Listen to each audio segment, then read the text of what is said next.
Students, मैं doctor Jitendra Singh, department of mathematics.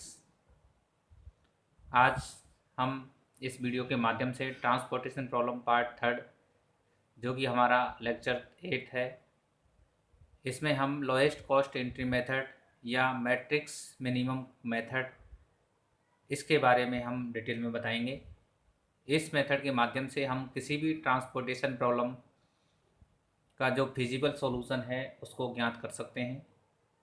ये आपका BSc pass course semester second और बीएससी ऑनर्स सेमेस्टर थर्ड में फोर्थ पेपर के नाम से है, और सेमेस्टर सेकंड में आपका बीएससी पास कोर्स में है। ये दोनों टॉपिक आपके दोनों क्लासों में आएंगे। तो यहाँ पर आप देख सकते हैं कि ये जो लोएस्ट कॉस्ट एंट्री मेथड है, ये बहुत ही सिंपल मेथड है, जिसके बारे में हम एक एग्जांपल लेके इसको हम डिटेल में समझाएंगे। तो यहाँ पर आप देख सकते हैं कि हमने मेथड्स जो बेसिक फिजिबल सॉल्यूशन के हैं उनको प्राप्त करने के 3 मेथड्स हम यहाँ पर डिस्कस किया था। तो इसके माध्यम से हमने जो अध्ययन किया है उसमें आप देखेंगे कि यहाँ पर पहला वाला जो मेथड है आपका नॉर्थ वेस्ट मेथड, ये पार्ट वीडियो का सेकंड में हम बता चुके हैं, इसके माध्यम से हम कंसीडर कर सकते हैं। तो ये मेथड हमने आपको इससे पूर्व जो वीडियो जारी किया है उसमें हम बता चुके हैं। आज हम इस वीडियो के माध्यम से जो सेकंड मेथड है आपका लोएस्ट कॉस्ट एंट्री मेथड या LCEM मेथड के नाम से जाना जाता है, इसको हम मैट्रिक्स मिनिमम मेथड भी कहते हैं।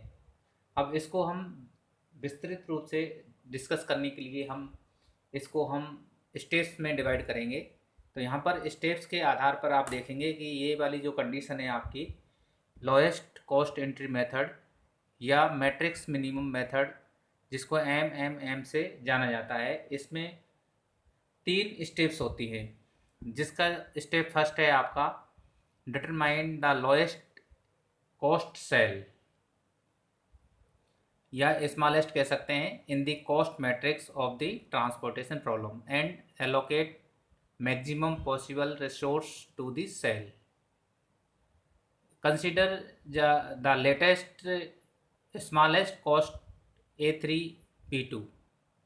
तो ये मान लीजिए A3B2 मान लीजिए स्मॉलेस्ट है, तो इसका जो मिनिमम वैल्यू है वही आपका जो नॉर्थ वेस्ट कॉर्नर मेथड है उसमें भी मिनिमम की कंडीशन को हमने सेटिस्फाई किया था। उसी प्रकार यहाँ पर हम सप्लाई और डिमांड में से जो भी मिनिमम होगा उसको सबसे पहले अलॉट करेंगे। तो then B allotted B2 for cell 3-2।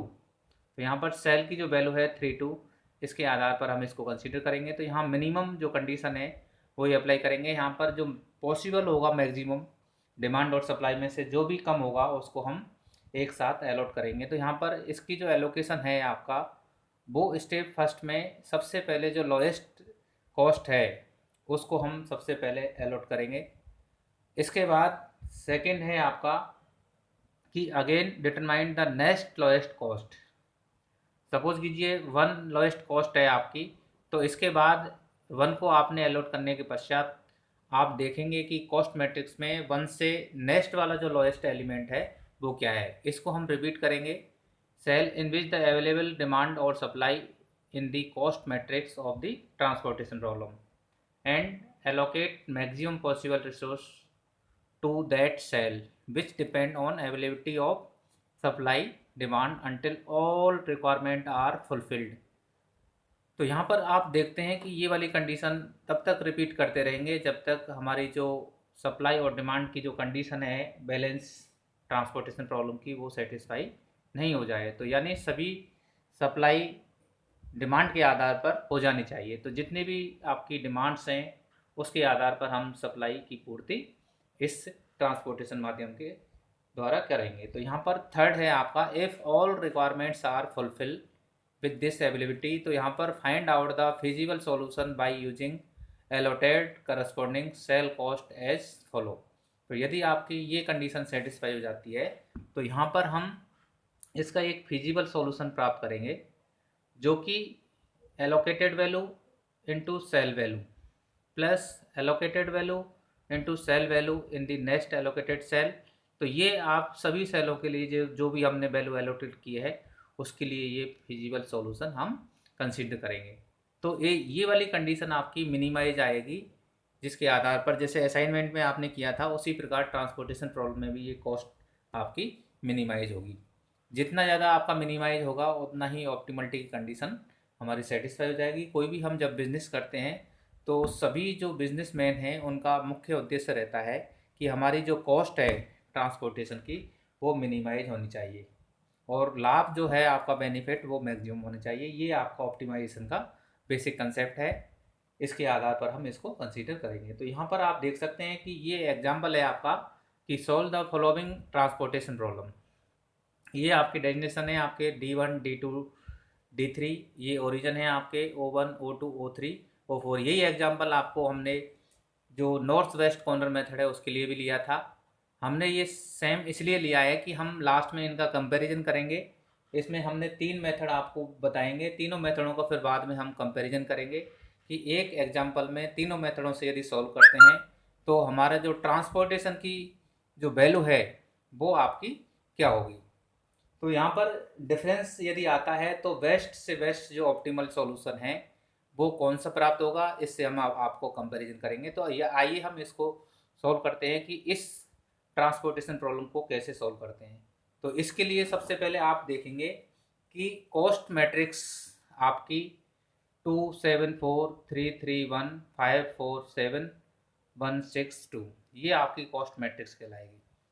ये आपके सप्लाई है आपकी 58714 आपकी सप्लाई है इन ओरिजिन के अकॉर्डिंग, और ये आपकी डेजिग्नेशन है आपकी डिमांड। इस पर D1 पर आपकी B1 7 है, 7 9 18। तो इस प्रकार आप इसको ट्रांसपोर्टेशन प्रॉब्लम को कंसीडर कर सकते हैं। तो ये कॉस्ट मैट्रिक्स है। अब कॉस्ट मैट्रिक्स में हमारा जो फर्स्ट कंसेप्ट है आपका फर्स्ट स्टेप क्या कहता है कि जो स्मॉलेस्ट कॉस्ट मैट्रिक्स के अंतर्गत सबसे स्मॉलेस्ट एलिमेंट को सेलेक्ट करेंगे। सबसे पहले हम देखते हैं कि इसमें आपकी जो कॉस्ट मैट्रिक्स है इसमें सबसे स्मॉलेस्ट एलिमेंट देगी आपका ये 1 है। इसकी सेल वैल्यू क्या है आपकी 2 और 3, यानी 2 3 सेल वैल्यू में आपकी इसमें जो वैल्यू आएगी सबसे स्मॉलेस्ट आपका 1 है, और एक आपका ये है 4 1। तो इसकी वैल्यू क्या है आपकी 4 1। यहाँ पर 4 1 और 2 3 ये दो पोजीशन पे आपके सबसे स्मॉलेस्ट वैल्यू है। इसको हम सबसे पहले एलोकेट करेंगे, जो भी डिमांड और सप्लाई है उसके अकॉर्डिंग हम इनकी पूर्ति करेंगे। इसी प्रकार यदि ये कंप्लीट हो जाता है तो इससे नेक्स्ट एलिमेंट इस टेबल में आपका 2 है। 2 को हम डिमांड पूरी करेंगे, डिमांड और सप्लाई के आधार पर इसकी डिमांड पूरी करेंगे। इसी प्रकार यदि हम 3 पर जाएंगे तो 3 पर करेंगे। तो इसके बाद आप नेक्स्ट स्मॉलेस्ट एलिमेंट की तरफ बढ़ेंगे। तो आइए हम इसको सॉल्व करते हैं। तो यहाँ पर देखते हैं कि यहाँ पर सबसे जो स्मॉलेस्ट एलिमेंट 1 है जिसकी पोजीशन देखिए 2 और 3, 2 3 पर ये पोजीशन है। तो यहाँ पर हम कंसीडर कर सकते हैं कि लोएस्ट स्मॉलेस्ट जो कॉस्ट है आपकी सेल की 2 3 और 4 1 पोजीशन पे है। तो इसके आधार पर यदि हम कंसीडर करते हैं तो यहाँ पर मिनिमम A2 और B2, A2 आपकी सप्लाई है, यहाँ इसके करस्पॉन्डिंग देखिए A2 यहाँ पर इसकी सप्लाई 8 है, और B3 क्या है आपकी देखिए B3 आपका 18 है। तो 8 और 18 में जो मिनिमम होगा, जो कि आपने नॉर्थ वेस्ट कॉर्नर मेथड किया था वही कंसेप्ट यहाँ पर हम यूज़ करेंगे, परंतु इसमें मिनिमम एलिमेंट लेते थे और उसमें हम नॉर्थ वेस्ट कॉर्नर लेते थे। तो यहाँ पर आप देखेंगे कि यहाँ पर मिनिमम जो एलिमेंट है वो 8 है, जो कि सप्लाई की पूर्ति करता है। मिनिमम सप्लाई इसकी 8 है, तो यहाँ पर 8 कंसीडर करेंगे, फिर इसके आधार पर आप इसको कंसीडर करेंगे। तो इसको आइए हम इसको सॉल्व करते हैं। तो यहाँ पर देखिए 1 को हमने दे दिया, यदि हम 8 इसको हम दे देते हैं तो यहाँ पर आपका 0 हो जाता है। अब यहाँ पर देखिए 8 सप्लाई इसकी 0 हो जाती है, तो यहाँ पर आप देखेंगे 18 में से 8 यदि यहाँ पर दे दिया है तो यहाँ पर ओनली 10 बचेगा। तो यहाँ पर 10 जैसे ही 10 बचेगा तो यहाँ पर आप देख सकते हैं कि ये 1 की जो एलोकेटेड है कंडीशन वो सेटिस्फाई हो जाती है। इस प्रकार आप नेक्स्ट यदि 1 एग्जिस्ट कर रहा है यहाँ पर पोजीशन 4 1 पर, तो 4 1 के लिए यहाँ पर जाएंगे तो यहाँ पर देखिए B1 और A4। तो B1 और A4 में से यानी 7 और 14 में से सबसे कम वैल्यू आपकी 7 है। तो यहाँ पर देखिए 4 यही फॉर्मूला अप्लाई करेंगे कि यहाँ पर जो सेल वैल्यू आपकी 4 1, तो 4 1 वाली कंडीशन लेके आएंगे। तो यहाँ पर देखिए मिनिमम ऑफ A4 B1, तो यहाँ पर 14 और 7, तो मिनिमम क्या हो जाएगा आपका 7, तो 1 को 7 दे देंगे। तो यहाँ पर इसकी जो वैल्यू आएगी आपकी, वो यहाँ पर हम 7 अलॉट कर देंगे, तो ये आपका 0 हो जाएगा। और इसकी जो सप्लाई है 14 है, तो 14 में से आप 7 यहाँ पर दे दी, तो आपकी शेष रहेगी आपकी सप्लाई 7। तो यहाँ से आप इनको हम 7 कंसीडर कर सकते हैं। अब इसी प्रकार यहाँ पर देखिए 1 हो गया आपका। तो अब यहाँ पर देखते हैं कि मिनिमम जो स्मॉलेस्ट जो एलिमेंट है वो दोनों कवर हो चुके हैं। अब हमारे पास सप्लाई के कुछ डाटाज हैं जो शेष हैं, और डिमांड के भी कुछ डाटा शेष हैं। इनकी पूर्ति करने के लिए हम इससे मिनिमम जो एलिमेंट है, स्मॉलेस्ट एलिमेंट है 1 से नेक्स्ट वाला जो स्मॉलेस्ट एलिमेंट है वो 2 होगा। अब यहाँ पर देखिए 2 की पोजीशन हम देखेंगे कि यहाँ पर देखिए एक तो 2 यहाँ पर होगा 1 पर होगा, और एक यहाँ पर होगा आपका 4 3 पर। तो इसकी सेल वैल्यू क्या है आपकी 4 3, पोजीशन क्या है ऐसा आप 4 3, यहाँ पर 1 1। अब यहाँ पर देखेंगे कि यहाँ पर डिमांड आपकी 0 है, तो यहाँ पर हम 2 को कुछ भी वैल्यू नहीं दे सकते हैं, क्योंकि यहाँ पर सप्लाई तो अवेलेबल है आपकी 5, परंतु डिमांड आपकी 0 है। तो यहाँ पर इस 2 को हम छोड़ देंगे। तो यहाँ पर आप देखते हैं कि अब इसके बाद जो नेक्स्ट मिनिमम एलिमेंट है आपका ये बचता है। अब ये इसकी पोजीशन क्या है आपकी 4 1, तो इसके करस्पॉन्डिंग सप्लाई आपकी 7 है और डिमांड आपकी 10 है। तो यहाँ पर 10 और 7 में से जो मिनिमम होगा आप यहाँ पर अलॉटमेंट करेंगे। तो यहाँ पर 7 दोनों में से मिनिमम है, तो 2 को हम 7 कंसीडर कर सकते हैं। तो यहाँ पर आप देखेंगे कि ये वाली जो कंडीशन है आपकी, इसको हमने 7 यहाँ पर यदि हम कंसीडर कर देते हैं, तो यहाँ पर क्या बचेगा आपका 3, और ये 7 आपका 0 हो जाएगा। तो ये इस रो के अकॉर्डिंग आपका कंप्लीट हो चुका है, इसकी सप्लाई कंप्लीट हो चुकी है, और इस रो की कंप्लीट हो चुकी है। अब आपके फर्स्ट और थर्ड रो बची हैं, और डिमांड आपकी D2 और D3 की बची हुई है। तो इस प्रकार हम देखेंगे कि 2 की कंप्लीट हो चुकी है। अब 2 के बाद हम नेक्स्ट जो स्मॉलेस्ट एलिमेंट होगा आपका वो क्या होगा, वो आप देख रहे हैं कि 1 आया, 1 की पूर्ति हमने कर ली, 2 की पूर्ति हमने कर ली। तो अब इसके नेक्स्ट जो एलिमेंट स्मॉलेस्ट होगा वो 3 होगा।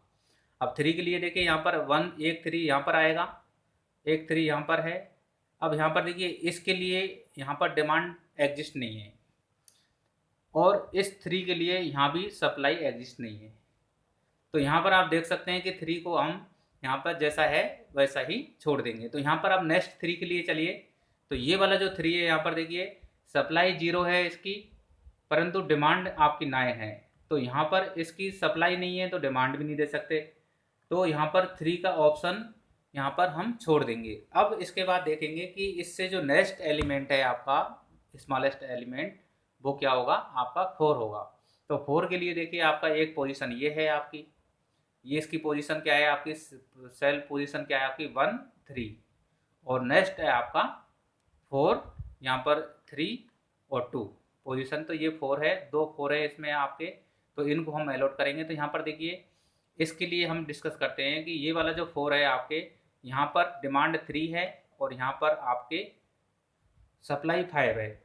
तो यहाँ पर डिमांड 3 है और सप्लाई 5 है, तो हमारे डिमांड के अकॉर्डिंग हम 3 यहाँ पर अलॉट करेंगे। तो 4 के लिए 3 दे देंगे, तो यहाँ पर सप्लाई आपकी 2 बचेगी। तो यहाँ पर 4 को यदि हम कंसीडर करते हैं, तो यहाँ पर 4 को यदि हमने 3 दे दिया, तो यहाँ पर आपका 3 0 हो जाएगा, और यहाँ पर जो सप्लाई है आपकी शेष रहेगी आपकी 2।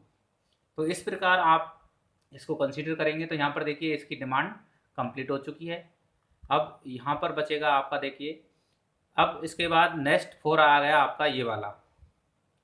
अब इस 4 के लिए यदि हम कंसीडर करते हैं, तो यहाँ पर देखिए 4 जो शेष है आपका, यहाँ पर डिमांड आपकी 9 है और यहाँ पर सप्लाई 7 है। तो इसको 7 से ज़्यादा नहीं दे सकते, क्योंकि डिमांड अवेलेबल है परंतु सप्लाई इसमें 7 है, तो 7 से ज़्यादा हम यहाँ पर नहीं दे सकते। तो 4 के लिए क्या हो जाएगा आपका यहाँ पर 7 हो जाएगा। तो यहाँ पर 7 यदि हम इसको अलॉट कर देते हैं, तो ये आपका 0 हो जाएगा। और इसके बाद आपका यहाँ पर जो डिमांड बचेगी ये 2 बचेगी ओनली, तो इसके आधार पर हम इसको दे सकते हैं। तो यहाँ पर आप देखिए इसके बाद जो नेक्स्ट मिनिमम एलिमेंट होगा आपका वो होगा आपका 5। अब 4 की कंप्लीट होने के बाद नेक्स्ट स्मॉलेस्ट एलिमेंट आपका 5 होगा। तो 5 के लिए देखिए यहाँ पर कोई डिमांड एग्जिस्ट नहीं है तो इसको हम छोड़ देंगे। इसी प्रकार नेक्स्ट 5 आपका है ही नहीं तो इसके मतलब इसको हम कंसीडर नहीं करेंगे। तो यदि ये वाली कंडीशन है इसमें सेटिस्फाई नहीं होती है तो उससे नेक्स्ट जो स्मॉलेस्ट एलिमेंट है वो कंसीडर करेंगे। तो नेक्स्ट एलिमेंट आपका आ गया 6। अब इसके बाद 6 यदि आपका कंसीडर हो रहा है, यहाँ पर देखिए 6 यदि हम यहाँ पर कंसीडर कर रहे हैं तो यहाँ पर देखिए इसकी सप्लाई 0 है तो यहाँ पर इसको भी नहीं दे सकते। इसके बाद आप देखेंगे कि आपका जो वैल्यू है आपकी 7 बचेगी। 6 के बाद जो मिनिमम एलिमेंट है 7 बचेगी। तो यहाँ पर देखिए सप्लाई आपकी 2 है और डिमांड भी 2 है तो इस 7 को आप 2 दे सकते हैं आसानी से, क्योंकि सप्लाई और डिमांड दोनों एग्जिस्ट हैं तो ये आपका 0 हो जाएगा और इसी प्रकार आपका ये 0 हो जाएगा। तो इस प्रकार आप इसको हम कंसीडर कर सकते हैं। तो ये आपकी जो ट्रांसपोर्टेशन प्रॉब्लम है लोएस्ट कॉस्ट मेथड के माध्यम से हम इस प्रकार हम इसको सॉल्व कर सकते हैं। तो यहाँ पर आप देखेंगे कि जो फिजिबल सॉल्यूशन है आपके एलोकेशंस कितने हो गए आपके देखिए 1 2 3 4 5 6। हमारे जो एलोकेशन की जो संख्या होती है वो आपकी m प्लस n माइनस 1 और दिस इज इक्वल टू 6, यानी ये 2/3 की मैट्रिक्स है आपकी, 4/3 की मैट्रिक्स है तो 4 प्लस 3 माइनस 1 इक्वल टू 6। तो ये वाली कंडीशन इसमें सेटिस्फाई होती है। तो यहाँ पर हम फिजिबल सॉल्यूशन यदि हम कंसीडर करते हैं तो यहाँ पर इसके आधार पर हम कंसीडर कर सकते हैं। तो आप देखेंगे कि ये वाली कंडीशन इसमें अप्लाई होगी। तो यहाँ पर फिजिबल सॉल्यूशन जो हम कंसीडर करेंगे allocated value into cell value plus allocated value into cell value. इसी प्रकार हम नेक्स्ट जितने भी एलोकेटेड वैल्यू और सेल वैल्यू का इनटू करके हम फिजिबल सॉल्यूशन मिनिमम याद कर सकते हैं। तो यहाँ पर आप देख सकते हैं कि इसका जो सॉल्यूशन है यहाँ पर हमने देखिए 7 एलोकेटेड वैल्यू है, 1 इसकी सेल वैल्यू है, 7 इंटू 1 यहाँ पर इसका हो गया 7। इसी प्रकार आप नेक्स्ट देखिए 2 एलोकेटेड वैल्यू है, 7 सेल वैल्यू है तो 2 इंटू 7 आपका यहाँ आ जाएगा। अब इससे नेक्स्ट चलिए 7 एलोकेटेड वैल्यू है इंटू 4 कॉस्ट तो 7 इंटू 4। इसी प्रकार 3 इंटू 4 8 इंटू 1 7 इंटू 2। तो ये इसको यदि हम सोल्व करते हैं तो 7 plus 14 plus 28 plus 12 plus 8 plus 14 83 प्राप्त होता है। तो ये आपका फिजिबल सॉल्यूशन प्राप्त होगा इस ट्रांसपोर्टेशन प्रॉब्लम का। तो यहाँ पर जो मिनिमम कॉस्ट एंट्री मेथड है आपका उसके आधार पर यदि इस टाइप की कोई ट्रांसपोर्टेशन प्रॉब्लम आती है तो उसको हम आसानी से सॉल्व कर सकते हैं। यहाँ पर मुख्य जो उद्देश्य है आपका कि जो ट्रांसपोर्टेशन कॉस्ट है उसको मिनिमाइज करना होता है according to demand and supply. और ये बैलेंस प्रॉब्लम है आपकी, बैलेंस ट्रांसपोर्टेशन प्रॉब्लम है, इसको हम आसानी से सॉल्व कर सकते हैं। तो इस प्रकार आप इस प्रकार के जो मेथड्स हैं आपके आपका lowest smallest lowest entry cost method है आपका, इसके आधार पर आप इसको सॉल्व कर सकते हैं। अब यहाँ पर नेक्स्ट जो वीडियो आएगा आपका वो आएगा आपका पेनल्टी मेथड, उसके आधार पर हम इसको डिस्कस करेंगे।